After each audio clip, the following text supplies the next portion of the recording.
ಇನ್ನು ಪ್ರಧಾನಮಂತ್ರಿ ನರೇಂದ್ರ ಮೋದಿ ಅವರ ನೇತೃತ್ವದ ಎನ್ಡಿಎ ಸರ್ಕಾರದ ಸಚಿವ ಸಂಪುಟ ಸಭೆಯಲ್ಲಿ ಇವತ್ತು ಮಹತ್ವದ ನಿರ್ಣಯಗಳನ್ನು ಕೈಗೊಳ್ಳಲಾಗಿದೆ. ಭಾರತದಲ್ಲಿ ಉತ್ಪಾದನಾ ಕ್ಷೇತ್ರ ಮತ್ತು ಮೂಲಸೌಕರ್ಯ ಕ್ಷೇತ್ರಕ್ಕೆ ಪುಷ್ಟಿ ಕೊಡೋದಕ್ಕೆ ಮಹತ್ವದ ಯೋಜನೆಗಳಿಗೆ ಅನುಮೋದನೆಯನ್ನು ನೀಡಲಾಗಿದೆ. ದೇಶದಲ್ಲಿ ಉತ್ಪಾದನೆ ಕ್ಷೇತ್ರ ಮತ್ತು ಮೂಲಸೌಕರ್ಯಕ್ಕೆ ಪುಷ್ಟಿ ಕೊಡೋದಕ್ಕಾಗಿ 2,19,000 ಕೋಟಿ ರೂಪಾಯಿಯ ಯೋಜನೆಗಳಿಗೆ ಇವತ್ತು ಕೇಂದ್ರ ಸಚಿವ ಸಂಪುಟದ ಸಭೆಯಲ್ಲಿ ಅನುಮೋದನೆ ಸಿಕ್ಕಿದೆ. ದೆಹಲಿಯಲ್ಲಿ ನಡೆದ ಕೇಂದ್ರ ಸಚಿವ ಸಂಪುಟ ಮತ್ತು ಆರ್ಥಿಕ ವ್ಯವಹಾರಗಳ ಸಂಪುಟ ಸಮಿತಿಯ ಸಭೆಯಲ್ಲಿ ಈ ತೀರ್ಮಾನವನ್ನು ಕೈಗೊಳ್ಳಲಾಗಿದೆ. ಸೆಮಿಕಂಡಕ್ಟರ್, ಕೃಷಿ ಮತ್ತು ರೈಲ್ವೆ ಕ್ಷೇತ್ರಗಳಿಗೆ ಸಂಬಂಧಿಸಿದಂತೆ 5 ಪ್ರಮುಖ ನಿರ್ಧಾರಗಳಿಗೆ ಅನುಮೋದನೆ ನೀಡಲಾಗಿದೆ. ಇಲ್ಲಿ ವಿಶೇಷವಾಗಿ ಹೇಗೆ ಹೂಡಿಕೆಯ ಸ್ವರೂಪಗಳನ್ನು ರೂಪಿಸಲಾಗಿದೆ ಅನ್ನೋದನ್ನು ಗಮನಿಸಬೇಕು. ವಾರಣಾಸಿ ರಸ್ತೆ ಅಭಿವೃದ್ಧಿಗೆ 25,000 ಕೋಟಿ ರೂಪಾಯಿಗಳನ್ನು ನೀಡಲಾಗಿದೆ. ಪ್ರಧಾನಮಂತ್ರಿಯವರು ಪ್ರತಿನಿಧಿಸ್ತಾ ಇರುವಂತಹ ಕ್ಷೇತ್ರ ವಾರಣಾಸಿಯ ರಿಂಗ್ ರೋಡ್ಗೆ ಸಂಪರ್ಕಿಸುವಂತಹ 46 ಕಿಲೋಮೀಟರ್ ಉದ್ದದ ಲಿಂಕ್ ಕಾರಿಡಾರ್ ನಿರ್ಮಾಣಕ್ಕೆ 14,448 ಕೋಟಿ ರೂಪಾಯಿಗಳನ್ನು ಮೀಸಲಿರಿಸಲಾಗಿದೆ. ಹಾಗೆಯೇ ಋಣಾ ನದಿ ತೀರದಲ್ಲಿ 6x4 ಲೇನ್ನ ಮತ್ತೊಂದು ಬೃಹತ್ ಎಲಿವೇಟೆಡ್ ಕಾರಿಡಾರ್ ನಿರ್ಮಾಣಕ್ಕೆ 11,000 ಕೋಟಿ ರೂಪಾಯಿಗೆ ಯೋಜನೆ ರೂಪಿಸಲಾಗಿದ್ದು ಅದಕ್ಕೂ ಕೂಡ ಒಪ್ಪಿಗೆಯನ್ನು ನೀಡಲಾಗಿದೆ. ಇನ್ನು ಸೆಮಿಕಾನ್ 2.0 ಮಿಷನ್ಗೆ 1.27 ಲಕ್ಷ ಕೋಟಿ ರೂಪಾಯಿಗಳನ್ನು ಭಾರತೀಯ ಸೆಮಿಕಂಡಕ್ಟರ್ ಮಿಷನ್ನ ಭಾಗವಾಗಿ ಈಗ ನೀಡಲಾಗಿದೆ. 2ನೇ ಆವೃತ್ತಿಯಾದ ಸೆಮಿಕಾನ್ 2.0 ಇದು ಯೋಜನೆಗೆ 1,22,00,000 ಕೋಟಿ ರೂಪಾಯಿ ಮೊತ್ತದ ಅನುಮೋದನೆಯನ್ನು ನೀಡಲಾಗಿದೆ. ಇದು ದೇಶದಲ್ಲಿ ಹೈಟೆಕ್ ತಂತ್ರಜ್ಞಾನ ಮತ್ತು ಉದ್ಯೋಗ ಸೃಷ್ಟಿಗೆ ದೊಡ್ಡ ಕೊಡುಗೆಯನ್ನು ನೀಡಲಿದೆ. ಇನ್ನು ಮೊಬೈಲ್ ಫೋನ್ ತಯಾರಿಕೆಗೆ 62,500 ಕೋಟಿ ರೂಪಾಯಿಗಳನ್ನು ಮೀಸಲಿರಿಸೋದಕ್ಕೆ ಹೊರಟಿದ್ದಾರೆ. ದೇಶೀಯ ಮೊಬೈಲ್ ಉತ್ಪಾದನೆಯನ್ನು ಜಾಗತಿಕ ಮಟ್ಟಕ್ಕೆ ಕೊಂಡೊಯ್ಯುವಂಥದ್ದು ಇದರ ಉದ್ದೇಶ. ಮೊಬೈಲ್ ಉತ್ಪಾದನಾ ಪ್ರೋತ್ಸಾಹಕ ಯೋಜನೆಗೆ 62,500 ಕೋಟಿ ರೂಪಾಯಿ ಹಣವನ್ನು ಮೀಸಲಿರಿಸಲಾಗಿದೆ. ಹಾಗೆಯೇ ಯೂರಿಯಾ ರಾಷ್ಟ್ರೀಯ ಹೂಡಿಕೆ ನೀತಿಯನ್ನು ರೂಪಿಸಲಾಗಿದ್ದು ರಸಗೊಬ್ಬರ ಉತ್ಪಾದನೆಯಲ್ಲಿ ಭಾರತವನ್ನು ಸ್ವಾವಲಂಬಿಯನ್ನಾಗಿ ಮಾಡಬೇಕು ಅನ್ನೋದರ ಕಡೆಗೆ ಕೇಂದ್ರ ಸರ್ಕಾರ ಹೊರಟಿದೆ. ದೇಶದಲ್ಲಿ 9 ಹೊಸ ಯೂರಿಯಾ ಉತ್ಪಾದನಾ ಘಟಕಗಳನ್ನು ಸ್ಥಾಪಿಸೋದಕ್ಕೆ ತೀರ್ಮಾನವನ್ನು ಕೈಗೊಳ್ಳಲಾಗಿದೆ.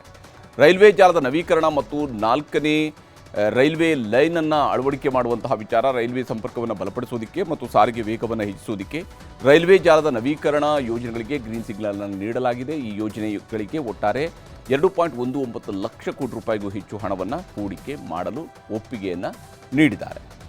ಇನ್ನು ಅಮೆರಿಕ ಮತ್ತು ಇರಾನ್ ಅವರ ಯುದ್ಧದಾಹಕ್ಕೆ ಇಡೀ ಜಗತ್ತೇ ನಲುಗಿ ಹೋಗ್ತಾ ಇದೆ. ಭಾರತ ಸೇರಿದಂತೆ ಅರ್ಧ ಜಗತ್ತಿಗೆ ತೈಲದ ಆತಂಕ ಎದುರಾಗಿದೆ. ಇಷ್ಟಾದರೂ ಯುದ್ಧ ಮುಗಿಸ್ತಾ ಇಲ್ಲ. ಈಗ ನೋಡಿದರೆ ಹಾರ್ಮುಜ್ ಜಲಮಾರ್ಗದ ಸುತ್ತಲೂ ಅಮೆರಿಕ 20 ನೌಕಾ ಹಡಗುಗಳನ್ನು ಅವರು ತೆಗೆದುಕೊಂಡು ಬಂದು ದಿಗ್ಬಂಧನವನ್ನು ಹಾಕಿದ್ದಾರೆ. ಇರಾನ್ಗೆ ಯಾವ ತೈಲದ ಹಡಗುಗಳು ಕೂಡ ಹೋಗೋದಕ್ಕೆ ಅವಕಾಶವೇ ಇಲ್ಲದಂತೆ ಒಂದು ದಿಗ್ಬಂಧನವನ್ನು ಈಗ ಅಮೆರಿಕ ಹೇರಿದೆ. ಇರಾನ್ನಿಂದ ಯಾವ ತೈಲ ಹಡಗುಗಳು ಕೂಡ ಹೊರಗಡೆ ಬರ್ತಾ ಇಲ್ಲ. ಇನ್ನೊಂದು ಕಡೆ ನೌಕಾದಳದ ಹಡಗುಗಳ ಮೇಲೆ 100 ಯುದ್ಧ ವಿಮಾನಗಳು ಬಾಂಬ್ಗಳನ್ನು ಇಟ್ಕೊಂಡು ದಾಳಿಗೆ ರೆಡಿಯಾಗಿವೆ. ಇದರಿಂದಾಗಿ ಯುದ್ಧ ಮತ್ತಷ್ಟು ಭೀಕರ ಸ್ಥಿತಿಗೆ ಹೋಗುವಂತಹ ಸಾಧ್ಯತೆ ಗೋಚರಿಸ್ತಾ ಇದೆ. ಈಗ ರಾಜ್ಯ, ದೇಶ ವಿದೇಶಗಳ ಮತ್ತಷ್ಟು ಪ್ರಮುಖ ಸುದ್ದಿಗಳನ್ನು ಕ್ವಿಕ್ ಆಗಿ ನೋಡ್ತಾ ಹೋಗೋಣ. ಧರ್ಮಸ್ಥಳದ ಬುರುಡೆ ಪ್ರಕರಣಕ್ಕೆ ಸಂಬಂಧಿಸಿದಂತಹ ಅಂತಿಮ ತನಿಖಾ ವರದಿಯನ್ನು SIT ಬೆಳ್ತಂಗಡಿ ಕೋರ್ಟ್ಗೆ ಸಲ್ಲಿಸಿದೆ.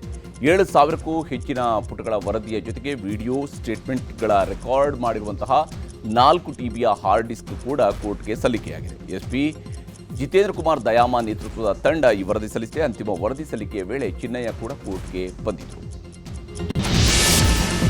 ಧರ್ಮಸ್ಥಳ ಬುರುಡೆ ಪ್ರಕರಣದ ಅಂತಿಮ ವರದಿ ಬಗ್ಗೆ ಸಿಎಂ ಜೊತೆಗೂ ಚರ್ಚೆ ನಡೆಸಲಾಗಿದೆ. ದೆಹಲಿಗೆ ಹೋಗ್ತಾ ಇದ್ದಂತಹ ಮುಖ್ಯಮಂತ್ರಿ DK ಶಿವಕುಮಾರ್ ಅವರನ್ನ CID ಮುಖ್ಯಸ್ಥ ಪ್ರಣಬ್ ಮೊಹಾಂತಿ ಭೇಟಿಯಾದರು. ಸಿಎಂ ಜೊತೆಗೆ ಕಾರಲ್ಲೇ ತೆರಳಿ ಧರ್ಮಸ್ಥಳದ ಕೇಸ್ ಬಗ್ಗೆ ಮಾಹಿತಿಯನ್ನು ನೀಡಿದ್ದಾರೆ. ಕಲಬುರಗಿ ಸೆಂಟ್ರಲ್ ಜೈಲಿನಿಂದ 3 ಕೈದಿಗಳು ಪರಾರಿಯಾಗಿದ್ದರು. 3 ಪೈಕಿ ಸಂತೋಷ್ ಎಂಬಾತನಿಗೆ ಗುಂಡಿನ ರುಚಿ ತೋರಿಸಿ ಬಂಧಿಸಲಾಗಿದೆ. ಸಂತೋಷ್ ಬಸ್ನಲ್ಲಿ ಪ್ರಯಾಣಿಸುತ್ತಿದ್ದ ಫೋಟೋಗಳು ನ್ಯೂಸ್ 18ಗೆ ಲಭ್ಯವಾಗಿದೆ. ಇನ್ನು ಕರ್ತವ್ಯ ಲೋಪ ಹಿನ್ನೆಲೆಯಲ್ಲಿ 8 ಅಧಿಕಾರಿಗಳನ್ನು ಅಮಾನತು ಮಾಡಿ ಕಾರಾಗೃಹ ಇಲಾಖೆ DGP ಅಲೋಕ್ ಕುಮಾರ್ ಆದೇಶ ಹೊರಡಿಸಿದ್ದಾರೆ. ಬೆಳಗಾವಿಯಲ್ಲಿ ಹೆಚ್ಚಿನ ಬಡ್ಡಿ ಕೊಡುವ ಆಸೆ ಹುಟ್ಟಿಸಿ 165 ಕೋಟಿಗೂ ಅಧಿಕ ಹಣವನ್ನು ವಂಚಿಸಿದ ಆರೋಪ ಕೇಳಿಬಂದಿದೆ. ಬಡ್ಡಿ ಆಸೆಗೆ ಸಾವಿರಾರು ಮಂದಿ ಹೂಡಿಕೆಯನ್ನು ಮಾಡಿದ್ರು.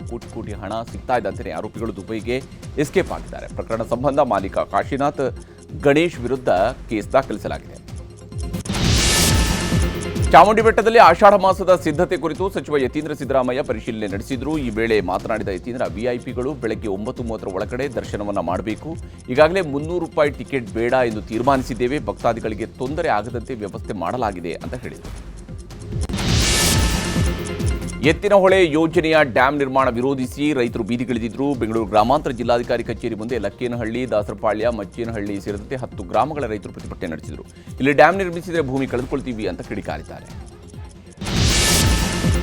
ಕರ್ನಾಟಕ ಅಪಾರ್ಟ್ಮೆಂಟ್ ನೂತನ ಬಿಲ್ ವಿಚಾರವಾಗಿ ಸಿಎಂ ಡಿಕೆ ಶಿವಕುಮಾರ್ ಅಪಾರ್ಟ್ಮೆಂಟ್ ನಿವಾಸಿಗಳ ಜೊತೆಗೆ ಚರ್ಚೆ ನಡೆಸಿದ್ದಾರೆ. ನಿಮಗೂ ಅಪಾರ್ಟ್ಮೆಂಟ್ ಡೆವಲಪರ್ಸ್ಗೂ ಮಾತನಾಡೋದಕ್ಕೆ ಅವಕಾಶ ಕೊಟ್ಟಿದ್ದೇವೆ. ಎಲ್ಲ ಆದ ಬಳಿಕ ಸದನದಲ್ಲಿ ಬಿಲ್ ಬಗ್ಗೆ ಚರ್ಚೆ ನಡೆಸ್ತೀವಿ ಅಂತ ಹೇಳಿದ್ದಾರೆ. ರಾಜ್ಯದಲ್ಲಿ ಎಸ್ಐಆರ್ಗೆ ಪರಿಷ್ಕೃತ ವೇಳಾಪಟ್ಟಿ ಪ್ರಕಟಿಸಲಾಗಿದೆ. ಜುಲೈ 29ರಿಂದ ಆಗಸ್ಟ್ 8ರವರೆಗೆ ಈಗ ಅವಧಿಯನ್ನು ವಿಸ್ತರಿಸಲಾಗಿದೆ. ಹಲವೆಡೆ ಇನ್ನೂ ಫಾರಂ ಹಂಚಿಕೆ ಪೂರ್ಣಗೊಂಡಿಲ್ಲ. ಹೀಗಾಗಿ ಮನೆ ಮನೆಗೆ ಬಿಎಲ್ಒಗಳ ಭೇಟಿಯ ಅವಧಿಯನ್ನು 9 ದಿನಗಳಿಗೆ ವಿಸ್ತರಿಸಿ ಕೇಂದ್ರ ಚುನಾವಣಾ ಆಯೋಗ ಆದೇಶ ಹೊರಡಿಸಿದೆ.